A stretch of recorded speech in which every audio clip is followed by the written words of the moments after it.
ये सोचना बंद कर दो कि फ्रीलांसर्स की लाइफ, उनका काम बहुत ज़्यादा इजी होता है, क्योंकि एक्चुअली नहीं होता। एक्चुअली मार्केट में अभी बहुत सारे फ्रीलांसर्स भरे हुए हैं, बट ये भी एक रियलिटी है कि जो टॉप 1% फ्रीलांसर्स है ना, उनके पास काम की कमी नहीं रहती, उनके पास क्लाइंट्स की कमी नहीं रहती।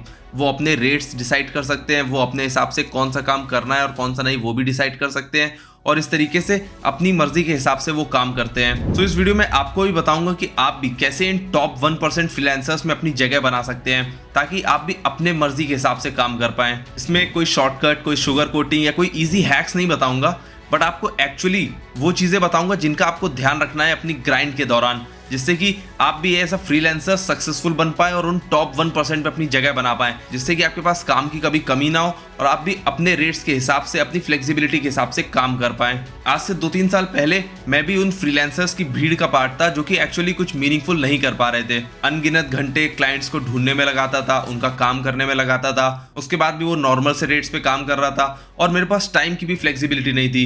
रातों में जग के काम कर रहा हूँ, सुबह जल्दी उठ के काम कर रहा हूँ। बट आज 3 साल बाद मैं एक ऐसे स्टेज पे हूँ जहां मैं अपनी फ्लेक्सिबिलिटी, अपने रेट्स के हिसाब से काम कर सकता हूं। मेरे पास ये अपॉर्चुनिटी है कि कई सारे क्लाइंट्स मुझे खुद रीच आउट करते हैं। बट एक्चुअली बदला क्या, वही जानेंगे इस वीडियो में।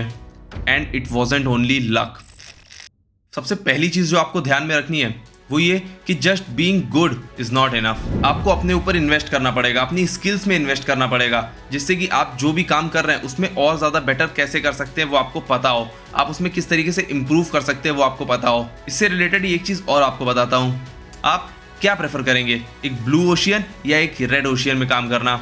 ब्लू ओशियन और रेड ओशियन क्या होते हैं वो भी समझाता हूँ। रेड ओशियन वो होता है जहाँ पे आपके काम का कोई एंट्री बैरियर नहीं होता है, आपका काम कोई भी आदमी स्टार्ट कर सकता है, कंपटीशन बहुत ज़्यादा होता है और demand come. But blue ocean वो होता है जहाँ पे कंपटीशन कम होता है, डिमांड ज़्यादा होती है, एक एंट्री बैरियर होता है, यानी कि बहुत सारे लोग वो सेम काम नहीं कर सकते हैं, जिसकी वजह से कंपटीशन के इंक्रीज होने के चांसेस भी नहीं होते हैं। तो अगर आप एक ऐसी स्किल सीखते हैं जो कि ब्लू ओशियन में आती है, तो वो आपके लिए बहुत ज़्यादा रेलिवेंट रह सकती है।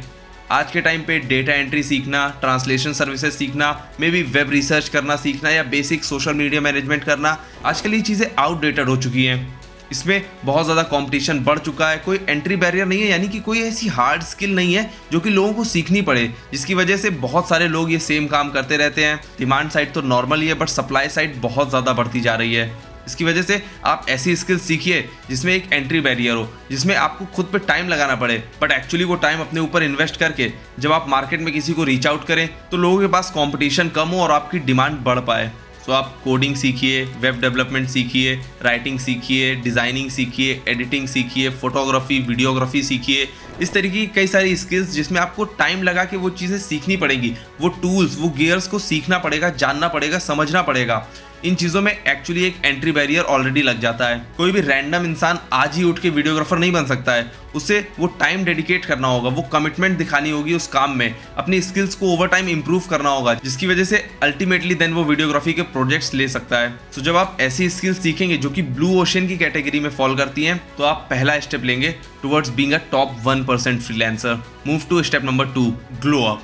आई am serious, just glow up. आप अपने फ्रीलांस गेम के मेन कैरेक्टर हैं, बट अपने आप से पूछ के देखिए, क्या आपको लगता है कि आपकी स्किल्स टॉप 1% फ्रीलांसर्स में आने वाली हैं? ज़्यादातर लोग ये जानते होंगे कि वो अभी उस कैटेगरी में फॉल नहीं करते हैं। तो इसके लिए आपको करना क्या है, ताकि आप ओवर टाइम ग्रो करते रहें, इसके लिए आपको डेली बेसिस पे एक लर्निंग हैबिट डालनी पड़ेगी।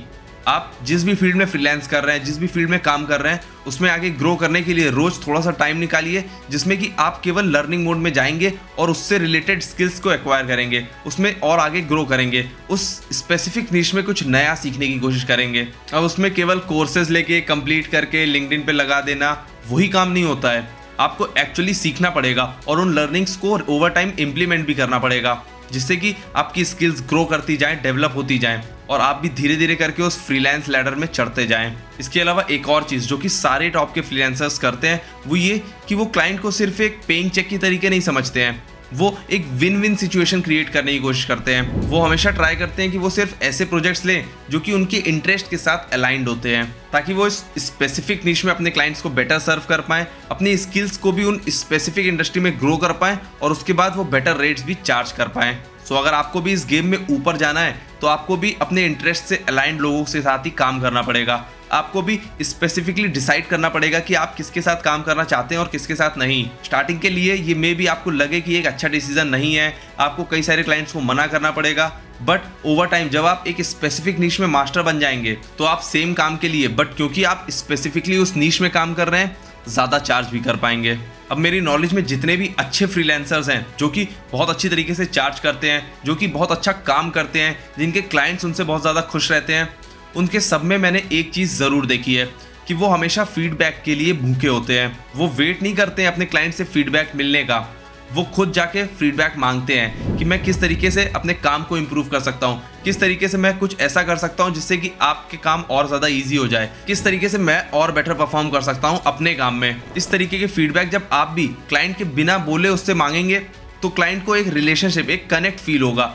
उसे पता रहेगा कि केवल वही अपने काम के बारे में नहीं सोच रहा है और आप केवल उसका काम करने के लिए नहीं बैठे हैं, बल्कि आप भी उसके इंटरेस्ट से इक्वली अलाइंड हैं। आपका भी मोटिव उसके काम को आगे बढ़ाना है, इंस्टेड ऑफ जस्ट उससे पैसे लेके उसका काम कर देना। सो हमेशा फीडबैक लेते रहिए कि और आप क्या बेटर कर सकते हैं। अपने क्लाइंट से कम्युनिकेट करिए, उनकी नीड्स को हमेशा समझते रहिए और अपने क्लाइंट्स को हमेशा ओवर डिलीवर करिए ताकि वो आपके साथ काम करने के लिए हमेशा थ्रिल्ड रहे।